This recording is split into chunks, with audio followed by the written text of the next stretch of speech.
On the GED, there are 5 problems where you do not get to use a calculator, and this would be a sample of one of those, so we're going to do it all by hand. Hank is putting a brick edge along one side of his garden. Each brick is 5.5 inches wide. The garden edge is 22 feet long. How many bricks does Hank need? Now, the first problem is that the length of the garden is in feet and the width of the brick is in inches. We've got to convert one to the other. I'm going to choose to take that 22 feet and convert it to inches. There's 12 inches in every foot, so we're just going to multiply. 2 times 2 is 4, 2 times 2 is 4.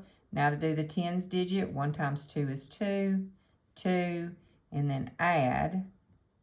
So I need to know how many 5.5 inches will go into 264. So let's revisit our long division from, about 3rd grade. So you may have just forgotten some of this. Now you can't have a decimal over here in your dividend, so you're going to move this one place to the right. Whatever you do there, you have to do over here. So what we're actually going to do is say how many times will 55 go into 2,640. Okay, how many times will 55 first? It won't go into 2 or 26, so we're looking at 264.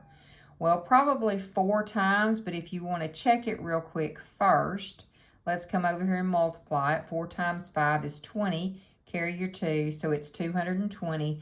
Another 55 would put me over, so I'm going to stop with 4. All right, 4 times 55 was 220. Now you're going to bring this one down, subtract, and subtract. Now I need to know how many times 55 will go into 440. Well, if 4 times 55 was 220, this is twice as much, so I could say, well, 4 times 2 is 8. 8 times 5 is 40, carry my 4. 8 times 5 is 40, add the 4, no remainder. So he needs 48 bricks.